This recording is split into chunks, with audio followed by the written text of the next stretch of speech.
ये घटना अभी से करीब 100 साल पहले की है। 30 जनवरी साल 1925 को अमेरिका के केंटकी स्टेट में एक केव एक्सप्लोरर फ्लॉयड कॉलिंस एक केव को एक्सप्लोर करने के लिए उसमें घुसता है।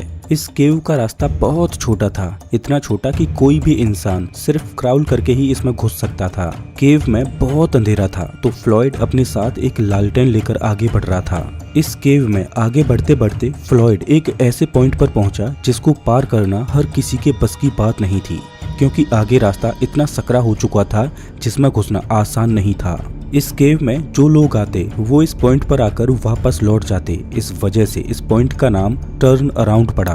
केव में आगे जाने के लिए किसी को भी इस 9 इंच के स्क्वीज होल को पार करना था।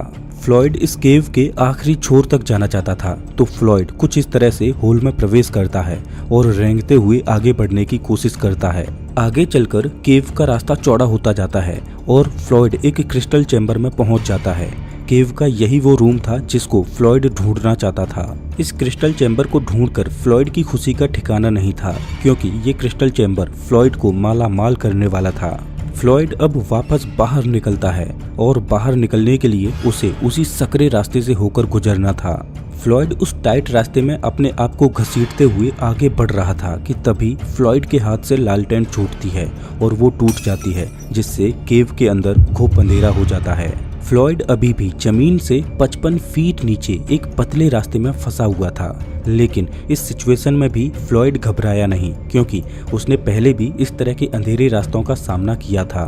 फ्लॉयड धीरे धीरे अपने पैरों की मदद से अपने शरीर को आगे धकेल रहा होता है कि तभी उसके पैर से एक पत्थर उखड़कर उसके पैर पर गिर जाता है। फ्लॉयड उस पत्थर की गिरफ्त से अपने पैर को बाहर निकालने का खूब प्रयास करता है, लेकिन वो पत्थर उस सकरे होल में इस तरह से फिट हो जाता है कि फ्लॉयड के उस पत्थर की पकड़ से छूटने के सारे प्रयास विफल हो जाते हैं।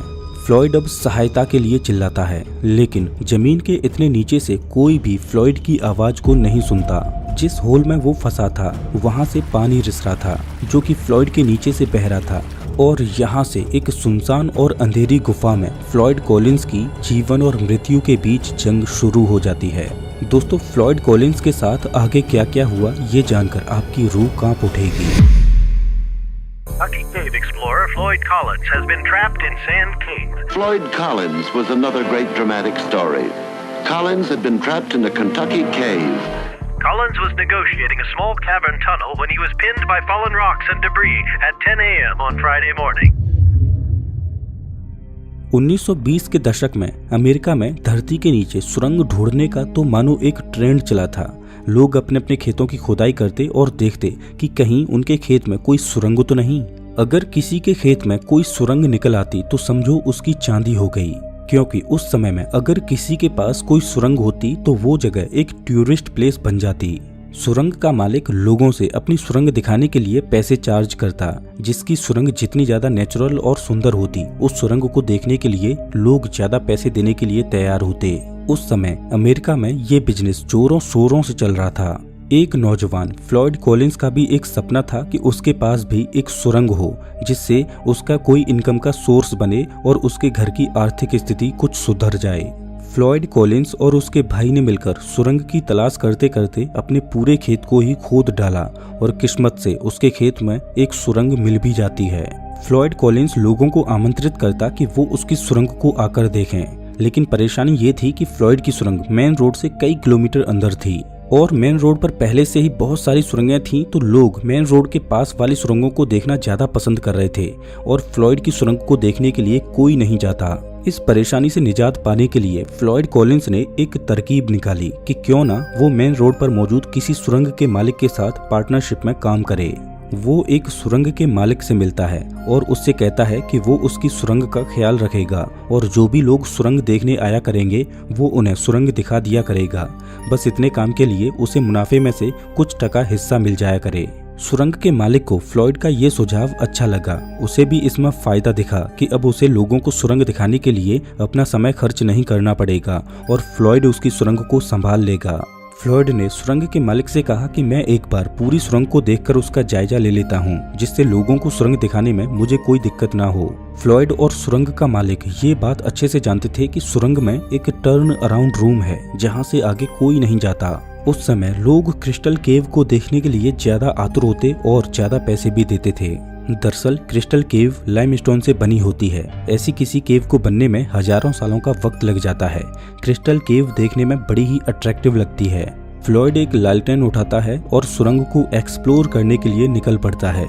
उसे क्या पता था कि वो जिस सुरंग में जा रहा है वहाँ उसे अपने जीवन की सबसे खतरनाक लड़ाई लड़नी है। जैसा कि अभी मैंने आपको बताया कि लौटते समय फ्लॉयड का पैर एक पत्थर में फंस जाता है और वो उस अंधेरी गुफा में सहायता के लिए जोर जोर से चिल्लाता है। इस छोटी सी सुरंग में फंसे हुए फ्लॉयड को 24 घंटे बीत जाते हैं। फ्लॉयड के सुरंग में घुसने के अगले दिन सुरंग का मालिक अपने बेटे के साथ उस सुरंग पर आता है। उसके लड़के को सुरंग के मुहाने पर फ्लॉयड का कोट और टोपी दिखाई देती है। वो उन्हें अपने पिता को दिखाता है। सुरंग का मालिक समझ चुका था कि फ्लॉयड अभी सुरंग के अंदर ही है, लेकिन वो बाहर क्यों नहीं आया। सुरंग का मालिक तुरंत सुरंग के अंदर जाता है और फ्लॉयड को जोर जोर से पुकारता है, लेकिन वहां से फ्लॉयड का कोई जवाब नहीं आता। फिर वो उसी टर्न अराउंड रूम में आकर फ्लॉयड को आवाज लगाता है, तो इस बार उस छोटे से स्क्वीज होल में से फ्लॉयड की दर्द भरी आवाज आती है, जिसमें वो मदद की गुहार लगा रहा था। सुरंग का मालिक इस घटना की जानकारी तुरंत फ्लॉयड की फैमिली को देता है और फ्लॉयड का भाई होमर उसे बचाने के लिए उस केव में घुस जाता है। इस टाइट सुरंग में होमर को उस स्क्वीज पॉइंट को पार करके फ्लॉयड तक पहुंचने में कई घंटे गुजर जाते हैं। फ्लॉयड का भाई उसके पास पहुंचता है। वहां वो फ्लॉयड को खाने के लिए सैंडविच और कॉफी देता है और स्थिति का जायजा लेता है कि फ्लॉयड को किस तरह से बाहर निकाला जा सकता है। होमर ने सुरंग के मुहाने को चौड़ा करके उसे बाहर निकालने का प्लान बनाया। होमर छेनी हथौड़ा लेकर आया और एक बार फिर से उस सुरंग में घुसा और सुरंग की दीवारों को चौड़ा करने की कोशिश करने लगा, लेकिन इससे स्थिति और ज्यादा गंभीर होती जा रही थी। बार बार चोट पड़ने की वजह से सुरंग की दीवारें चटकने लगी थीं। डर इस बात का था कि कहीं ये सुरंग ढह न जाए और फ्लॉयड उसमें दबकर मर जाए, तो फ्लॉयड को निकालने का ये प्लान फेल हो जाता है।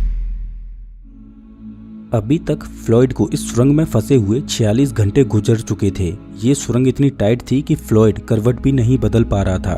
फ्लॉयड का भाई होमर हिम्मत हार चुका था। ये गुफा हाईवे के पास थी, तो वहाँ बहुत सारे लोगों की भीड़ इकट्ठा होने लगी। लोग फ्लॉयड की मदद तो करना चाहते थे, लेकिन उस स्क्वीज होल को देखकर सब डर जाते और वापस लौट आते। फ्लॉयड को उस सुरंग में फंसे हुए करीब 71 घंटे गुजर चुके थे और उस 9 इंच के स्क्वीज होल में फ्लॉयड के छोटे भाई होमर के अलावा कोई और जाने की हिम्मत नहीं कर रहा था। लेकिन एक रिपोर्टर, जो कि सच में एक सरफिरा था, वो फ्लॉयड का इंटरव्यू लेने के लिए इतना ज्यादा उतावला था कि वो उस 9 इंच के स्क्वीज होल को पार करके उन नुकीले पत्थरों को सहते हुए फ्लॉयड के पास पहुंचता है और उसका इंटरव्यू लेता है। वो रिपोर्टर केव से बाहर आता है और इस खबर को अखबार में छापता है। देखते ही देखते ये न्यूज वायरल हो जाती है और ये एक इंटरनेशनल सनसनी खबर बन जाती है और हजारों की संख्या में लोग वहां इस नज़ारे को देखने के लिए इकट्ठे हो गए कि फ्लॉयड कॉलिंस कैसे बाहर निकलेगा। अभी तक फ्लॉयड को उस सुरंग में फंसे हुए 80 घंटे गुजर चुके थे। फ्लॉयड को एक रस्सी के द्वारा खींचने का प्लान बनाया जाता है। उस सुरंग में पुली सिस्टम बनाकर एक रस्सी को फ्लॉयड के शरीर में बांधकर फ्लॉयड को बाहर खींचा जाता है। इधर रस्सी फ्लॉयड के शरीर को बाहर खींच रही थी और चट्टान फ्लॉयड के पैर को छोड़ने के लिए तैयार नहीं थी और बीच में फ्लॉयड दर्द के मारे चिल्ला रहा था। फ्लॉयड ने अपने भाई से कहा कि रस्सी से खींचना बंद करो, नहीं तो वो बीच में से फटकर 2 भागों में टूट जाएगा, और फ्लॉयड को बचाने का ये प्लान भी नाकाम रहा। अभी तक फ्लॉयड को सुरंग में फंसे हुए 100 घंटे से ज्यादा गुजर चुके थे और सुरंग के ऊपर 10,000 लोगों की भीड़ इकट्ठा हो चुकी थी, मानो वहां कोई मेला लग रहा हो। सुरंग में ठंड बहुत ज्यादा थी, तो फ्लॉयड को गर्म रखने के लिए वहां एक बल्ब लगा दिया जाता है। समय गुजरता जा रहा था, लेकिन फ्लॉयड को बाहर निकालने का कोई भी तरीका नहीं सूझ रहा था और अभी तक फ्लॉयड को वहां फंसे हुए 115 घंटे गुजर जाते हैं। अब फ्लॉयड की हालत बहुत ज्यादा खराब हो चुकी थी।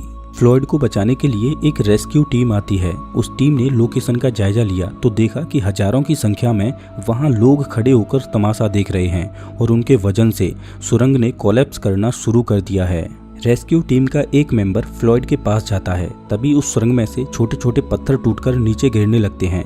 तो रेस्क्यू टीम का मेंबर ये देखकर पीछे जाने की कोशिश करता है। अभी तक फ्लॉयड को ये समझ आ चुका था कि अब उसका बच पाना संभव नहीं है, ये सुरंग कभी भी ढह सकती है। फ्लॉयड इस सुरंग में अकेला नहीं मरना चाहता था, इस वजह से फ्लॉयड उस रेस्क्यू टीम के मेंबर से पीने के लिए पानी मांगता है। लेकिन पानी तो फ्लॉयड के नीचे से बहता जा रहा था और इतने दिनों तक फ्लॉयड उसी में से पानी पी रहा था। रेस्क्यू टीम का मेंबर फ्लॉयड की इस चाल को समझ चुका था कि वो उसे भी अपने साथ फंसाना चाहता है, तो वो तेजी से उस सुरंग से बाहर निकल जाता है। तभी वो सुरंग कोलैप्स हो जाती है और फ्लॉयड के पास आने जाने का रास्ता बिल्कुल बंद हो जाता है। अभी तक उस स्क्वीज होल के द्वारा फ्लॉयड तक खाना पहुंचाया जा रहा था, लेकिन अब फ्लॉयड से बाहरी दुनिया का संपर्क पूरी तरह से टूट चुका था। अब फ्लॉयड को बचाने के लिए एक नया प्लान बनाया गया। प्लान ये था कि ऊपर से फ्लॉयड तक एक रास्ता बनाया जाए और फ्लॉयड को निकाला जाए। लेकिन सवाल ये था कि सुरंग के ऊपर खोदाई कैसे की जाए। भारी मशीनों से खुदाई करके फ्लॉयड तक पहुंचने का रास्ता जल्दी बनाया जा सकता था, लेकिन मशीनों से खुदाई करने में इस बात का डर था कि कहीं मशीनों के वाइब्रेशन की वजह से पूरी सुरंग फ्लॉयड के ऊपर ही कोलैप्स न कर जाए। दूसरा प्लान ये था कि हाथों से खुदाई करके फ्लॉयड तक रास्ता बनाया जाए, लेकिन इस प्लान में समय ज्यादा लगने वाला था। लेकिन फाइनली दूसरे प्लान को ही चुना गया। ऐसा अनुमान लगाया गया कि हाथों से खुदाई करके फ्लॉयड तक पहुंचने में 30 घंटों का और समय लगेगा। लेकिन क्या फ्लॉयड इतने समय तक जिंदा बच पाएगा? जो लाइट बल्ब फ्लॉयड को गर्म रखने के लिए लगाया गया था वो अभी भी काम कर रहा था। एक जुगाड़ लगाकर लाइट बल्ब के वायर से एक रेडियो एम्पलीफायर को जोड़ा गया, जिससे फ्लॉयड के श्वास लेने से उस रेडियो एम्पलीफायर में फ्लक्चुएशंस आ रही थी, जो इस बात का सबूत थी कि फ्लॉयड अभी जिंदा है। फ्लॉयड तक सुरंग खोदते खोदते समय अनुमान से ज्यादा लगता जा रहा था और अभी तक फ्लॉयड को उस सुरंग में फंसे हुए 220 घंटे गुजर जाते हैं।